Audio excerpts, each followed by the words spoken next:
নমস্কার বন্ধুরা, গল্পের ছলে আড্ডা চ্যানেলে আপনাদের সকলকে স্বাগত। ফুল গাছে থাকলেই সুন্দর লাগে, কিন্তু সেই ফুল যখন গাছ থেকে তুলে ছিঁড়ে ফেলা হয় তখন তার সৌন্দর্য নষ্ট হয়ে যায়। হঠাৎ করে আপনাদের ফুলের বিবরণ কেন দিচ্ছি এটাই ভাবছেন? তাহলে শুনতে থাকুন আমাদের আজকের গল্প, রজনীগন্ধা। বাইরে অন্ধকার নেমে এসেছে, চাঁদটা মাথার ওপর জ্বলজ্বল করছে, আর ওইদিকে জমিদার বাড়ি জলসা ঘরে মেতে উঠেছে। জলসায় নুপুরের শব্দ বাইরে থেকে শোনা যাচ্ছে। হঠাৎ সব আলো নিভে যায়। পূর্ণিমায় চাঁদের আলো জানলা দিয়ে হালকা করে ঢুকছে। তাতে সবকিছু স্পষ্টভাবে না বোঝা গেলেও কে কোথায় দাঁড়িয়ে আছে এটুকু বোঝা যাচ্ছে। মানিক চৌধুরী মানে জমিদার বাবু মেয়ে মানুষের প্রতি বরাবরই দুর্বল। মেয়ে মানুষ না হলে আবার তার রাতের খাবারটাই যে হজম হয় না। তার অত্যাচারে গ্রামের মেয়ে বউদের বাইরে বেরোনোর সমস্যা হয়ে দাঁড়িয়েছে। জমিদার বাবু অন্ধকারে যে মেয়েটির হাত চেপে ধরেন, সাথে সাথেই যেন তার গোটা শরীরে ঠান্ডার শিহরণ চলে আসে। সে যেন কোনো মেয়েকে নয়, বরফকে স্পর্শ করেছে। মেয়েটির দিকে তাকাতেই জমিদার বাবু দেখেন তার চোখগুলো রক্ত বর্ণে পরিণত হয়েছে। তার ঠোঁটের কণা দিয়ে তাজা রক্ত গড়িয়ে পড়ছে। আর তা দেখে অমনি হাতটা ছেড়ে দিয়ে বলেন, কে কে তুমি? এক বিকট হাসি হেসে মেয়েটি উত্তর দেয়, আমারে এখনো চিনতে পারলেন না জমিদার বাবু? আমি রজনীগন্ধা। ভয়ে জমিদার বাবু কপালের ঘাম মুছতে মুছতে কাঁপা কাঁপা স্বরে বলেন, রজনীগন্ধা? তুমি তো? উত্তরে বলে, হ্যাঁ হ্যাঁ, আমি আমি সেই রজনীগন্ধা। কে এই রজনীগন্ধা? আর মানিক চৌধুরী তাকে দেখে এত ভয় কেন পাচ্ছে? এত সব জানতে হলে ফিরে যেতে হবে আগের ঘটনায়। বকুলপুর গ্রামে রজনীগন্ধা দেখতে যেমন মিষ্টি, আচরণেও সেরকম দুষ্টু সুলভ বুদ্ধির জন্য সবার খুব প্রিয়। সকলেই ভালোবেসে তাকে রজনী বলে ডাকে। বলি কি ও রজনী বাবা, মেয়েটা যে বড় হয়েছে সেই দিকে কোনো হুঁশিয়ার নাই তোমার? এত যুবতী মেয়ে ঘরে রাখলে যে জমিদার বাবু নজর করবে, সেদিকে কি খেয়াল আছে? ইনি তো মোটেও ভালো মানুষ নয়, বেশি দিন ঘরে রাখলি আবার।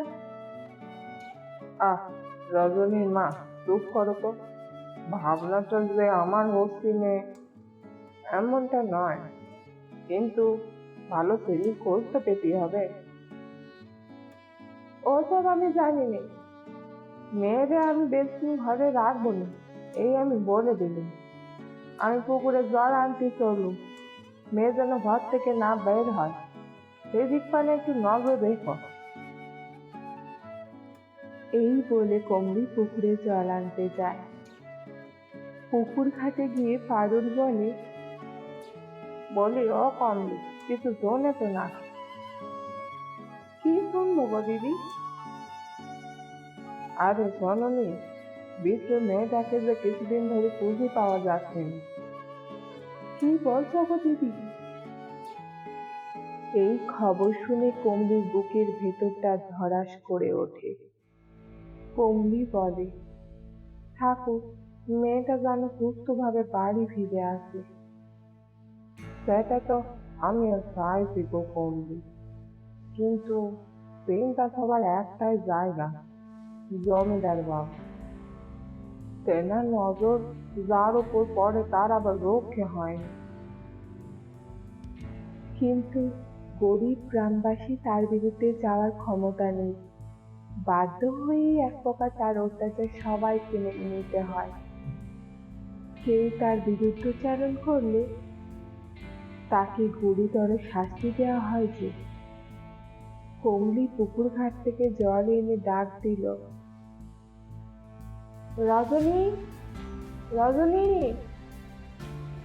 কিছুক্ষণ ডাক দেওয়ার পরেও কোনো উত্তর না এলে কমলি শিবু অর্থাৎ রজনীর বাবাকে জিজ্ঞাসা করে, রজনী কোথায়?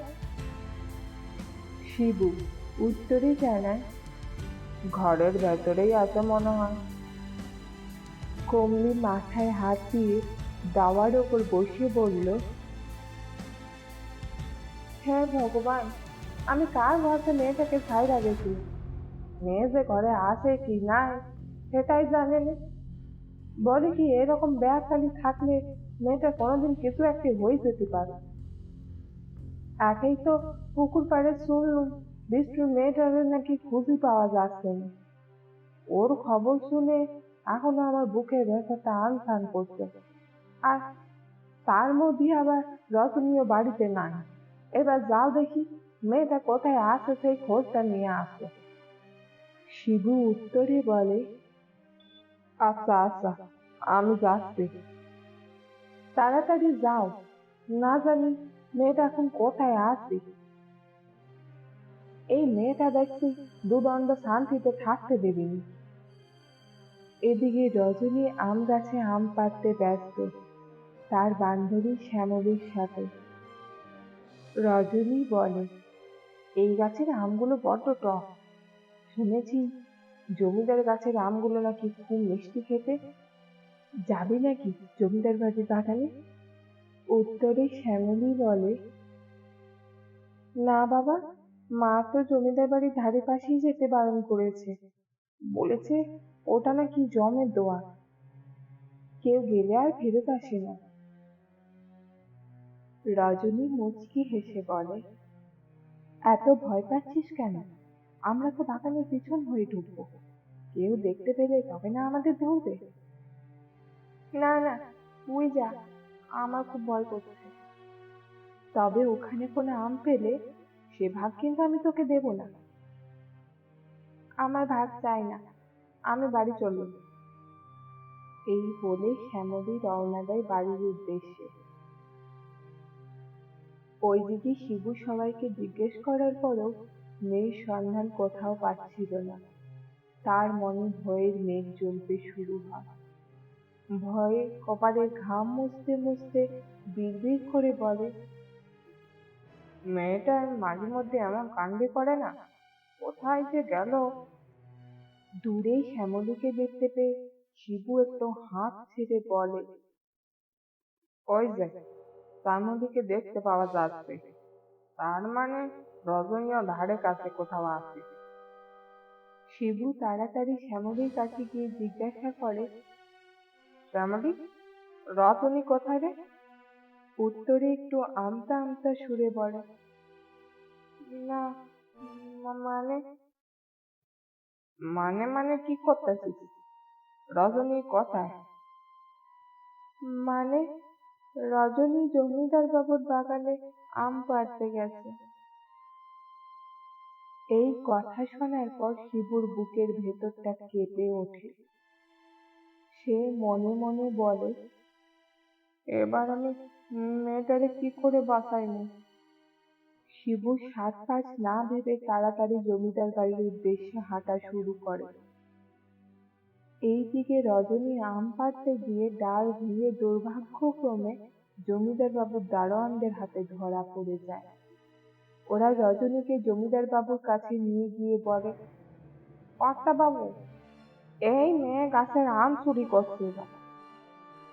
জমিদার বাবু জিজ্ঞাসা করে, তুমি কি আমাদের গাছের আম চুরি করছিলে? রজনী ভয়ে ভয়ে উত্তর দেয়, হ্যাঁ। তার শাস্তি কি হতে পারে তুমি জানো? শাস্তি?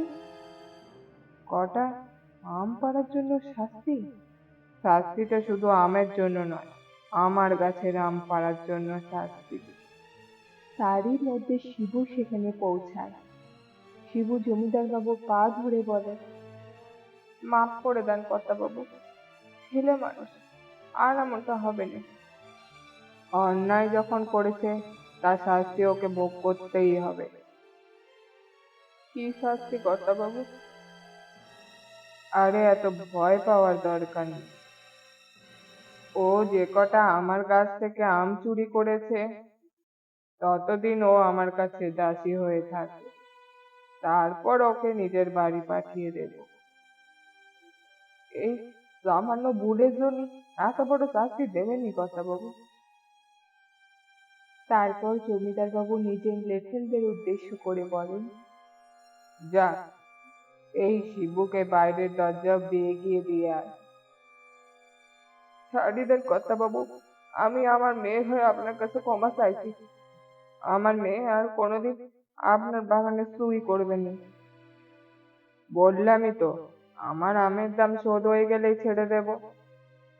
এখন আমার সামনে থেকে দূর হ। তারপর জমিদার বাবু জোর করে রজনীর হাত ধরে টানতে টানতে অন্দরমহলে নিয়ে যান। রজনীর চিৎকার জমিদার বাড়ির বাইরে থেকে শোনা যাচ্ছিল। শিবু বুঝতে পারে তার আর করবার মতন কিছুই নেই।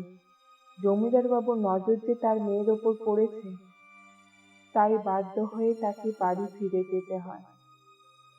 সেই বাড়িতে ঢোকার সাথে সাথে কমলি তাকে জিজ্ঞাসা করে, কি গো, মেয়েটার কিছু খবর পাইছো? সকাল গড়িয়ে সন্ধ্যা হয়ে গেল, এতক্ষণ পর আইলে, আর রজনী কোথায়? তারে তো দেখতে পাচ্ছি না। শিবু মাটির উপর মাথায় হাত দিয়ে বসে বলে, তুমি ঠিক কইছিলে, আমার বেয়াক্কেলের জন্য মেয়েটার আজ এত বড় ক্ষতি হয়ে গেল। ক্ষতি? কি হয়েছে রজনী? উত্তরে বলে, রজনী এখন জমিদার বাবুর বাড়িতে। এই কথা শোনার পর তার পায়ের তলা থেকে মাটিটা সরে যায়। ঠিক তখনই হারানখুড়ো ডাক দিয়ে বলে, শিবু, বাড়িতে আছিস নাকি? বিশুর মেয়েটা বাড়ি ফিরে আইছে, তবে অবস্থা সেরকম ভালো নয়। জমিদার বাবুর পশুর মতন অত্যাচারে শিকারে মেয়েটা পুরো আধমরা হয়ে গেছে। মনে হচ্ছে আর এই গ্রামে থাকা যাবে না। আর রজনী কেউ একটু সামলে রাখি, আমি আসতেছি। এই বলে হারানখুড়ো চলে যায়। এদিকে শিবু আর কমলির দুশ্চিন্তা আরো বেড়ে যায়। ওদিকে জমিদার বাবুর অত্যাচারে ফুলের মতো রজনী আর সহ্য করতে না পেরে সেই রাতেই মারা যায়। না, রজনীও পারল না আর ওই পশু সুলভ জমিদার বাবুর হাত থেকে রক্ষা পেতে। কটা আমের মূল্য যে তার জীবন দিয়ে দিতে হবে, এটা বোধহয় রজনীও কখনো বুঝতে পারেনি। জমিদার বাবু কিছুক্ষণ পর খেয়াল করেন রজনী মৃত। মনে মনে তিনি বলেন, এই মেয়ে তো মারা গেছে, গ্রামবাসী জানলে ক্ষেপে যাবে। এই খবর রটার আগে কিছু ব্যবস্থা করতে হবে। জমিদার বাবু তার লেঠেলদের উদ্দেশ্য করে বলেন, যা, এই মেয়েকে আমবাগানে পুঁতে ফেল। এরপর রজনীর দেহ জমিদার বাবুর কথা মতো আমবাগানে পুঁতে ফেলা হয়। সেই দিন ছিল পূর্ণিমা। এরপর বেশ কয়েক মাস কেটে যায়। ওইদিকে রজনীর মা বাবা মেয়ে ফেরার আশায় এখনো দিন কাটাচ্ছে। ফিরে এলাম বর্তমান ঘটনায়। জমিদার বাবু বলেন, তুমি তো মারা গেছিলে, চিনতে পেরেছেন তাহলে? আপনি মেয়ে মানুষকে অত্যাচার করতে খুব ভালোবাসেন, তাই না? আজ বুঝবেন অত্যাচার কি জিনিস। এই দেখে ওইখানে যারা উপস্থিত ছিল সবাই পালিয়ে যায়। জমিদার বাবু ছাড়া। এরপর এক একটা করে দেহের প্রত্যেকটা অঙ্গ তার শরীর থেকে ছিঁড়ে আলাদা করে দেয় রজনী। জমিদার বাবুর সেই চিৎকারে জমিদার বাড়িও ভয়ে কেঁপে ওঠে। যন্ত্রণায় ছটফট করতে করতে শেষে জমিদার বাবু মারা যায়। তারপর রজনী কমলের কাছে যায় এবং মাকে বলে, মা, আর আমার তোমার কাছে ফেরা হলো না, পারলে আমাকে ক্ষমা করে দিও। কিন্তু এই গ্রামে যখনই কোনো মেয়ে এইভাবে অত্যাচারিত হবে, রজনী আবার ফিরবে। এই বলে রজনী রাস্তা বাতাসে মিলিয়ে যায়। অবশেষে জমিদার বাবুর ছিন্ন ভিন্ন শরীরের সাথে গ্রামে এক নতুন সূর্য উদিত হয়।